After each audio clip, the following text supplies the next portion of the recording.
یہ سمجھتے ہیں کہ مال اور دولت زیادہ سے زیادہ جمع کی جائے تاکہ ان کی دولت میں اضافہ ہو جائے، لیکن مولا کائنات امیر المومنین علی بن ابی طالب علیہ السلام ارشاد فرماتے ہیں کہ لوگ بخل میں دولت تلاش کرتے ہیں، لیکن اگر اس دولت کو وہ تقسیم کریں تو اس دولت میں پروردگار برکت پیدا کر دیتا ہے۔ برکت لفظ مبارک بارک سے نکلا ہے، برکت خود مصدر ہے۔ اس برکت کے معنی کیا ہیں؟ کسی چیز کا مبارک ہونا یا صاحب برکت ہونا یا کسی شے میں برکت ہونا۔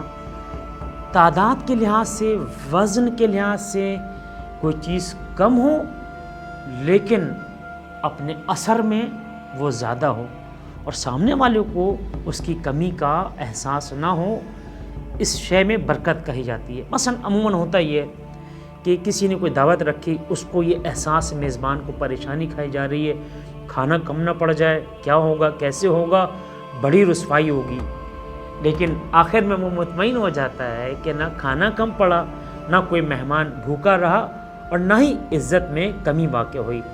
اس کی علت اور سبب کیا کہ انسان کی نیت کی وجہ سے پروردگار عالم اس کھانے میں، اس دسترخوان میں برکت دے دیتا ہے۔ میں عرض کرتا چلوں ایک واقعہ، مولا کائنات کوفے کے بازار سے گزر رہے تھے، ایک خاتون ایک عورت قصاب سے بحث کر رہی تھی، مباحثہ کر رہی تھی۔ جب مولا کائنات قریب آئے تو دیکھا کہ وہ صاحب دکاندار، وہ قصاب اس عورت کو ڈانٹ رہا ہے، غصہ کر رہا ہے۔ امام نے سوال کیا، اے قصاب کہ تم اس عورت سے بدگوئی کیوں کر رہے ہو، بدزبانی کیوں کر رہے ہو؟ کیا اسلام عورت سے اس طرح گفتگو کرنے کی اجازت دیتا ہے؟ اس نے کہا، اے امیر المومنین، آپ خود صاحب عدل امام ہیں، آپ عدالت سے کام لیجئے، آپ انصاف کیجئے۔ اس عورت نے مجھے جتنے پیسے دیے میں نے اس کو اتنا گوشت دے دیا۔ مولا کائنات اس عورت کی طرف پلٹے اور پلٹ کے پوچھا کہ اے خاتون، یہ قصاب کیا سچ کہہ رہا ہے؟ اس نے کہا، امیر المومنین، یہ اپنے معاملے میں ٹھیک ہے، اس نے جو گوشت دیا صحیح دیا، وزن بھی ٹھیک، لیکن میں ایک مجبور عورت ہوں، ایک فقیر عورت ہوں، میرے پاس پیسے زیادہ نہیں ہیں کہ میں سے زیادہ گوشت خرید سکوں، میرا کنبہ، میرے بچے زیادہ ہیں، یہ گوشت ان تک پورا نہیں ہوگا۔ مولا کائنات نے اس قصاب کی طرف دیکھا اور دیکھ کر کہا، زدھا، اس کے گوشت میں، اس کے مال میں اضافہ کر دے، اس لیے کہ اللہ تعالیٰ نے برکت عطا کرنے میں رکھی ہے، ویلفیئر کرنے میں رکھی ہے۔ آپ یقین جانیں، ایک انسان جتنا ویلفیئر کرتا ہے اپنے اول الارحام میں، اپنے بہن بھائیوں میں، اپنے خاندان والوں میں، اپنے اہل محلہ میں، پروردگار اس کے مال میں بھی برکت کو پیدا کر دیتا ہے۔ اور خود روایات میں آیا ہے کہ برکت کن وجہ سے مال سے اٹھ جاتی ہے، تو 4 امور بنا پر روایات ہیں کہ ایک خود ایک انتہائی غلیظ گناہ کہ جو حدیث پیغمبر ملتا ہے کہ جس سے برکت اٹھ جاتی ہے، وہ زنا، کہ جس کی سبب پروردگار عالم اس فائل سے، اس گناہ کو انجام دینے والے کے رزق سے برکت کو اٹھا لیتا ہے۔ جتنی بھی کوشش کرتا رہے، جتنی محنت کرتا رہے، لیکن وہ دن ضرور آتا ہے کہ جب اس کے مال سے برکت اٹھ جاتی ہے، پھر یہ خود محتاج اور لوگوں کے سامنے پریشان اور بدحال زندگی گزار رہا ہوتا ہے۔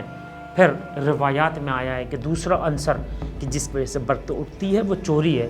ایک انسان چوری کرے، مثلا ضروری نہیں کہ کسی گھر میں کود کر چوری کرے، بلکہ ایک انسان تجارت کرتا ہے، بزنس کرتا ہے، لیکن وہ اس مال میں، اس کام میں وہ چوری کرتا ہوا نظر آئے۔ اسی طرح یہ انسان کسی آفس میں جاب کرتا ہے لیکن وقت پہ دیر سے جائے اور کم وقت میں اپنی یہ جاب کو سے اٹھ کر چلا جائے، تو یہ وقت کا چوری، یہ جاب کی چوری ہے۔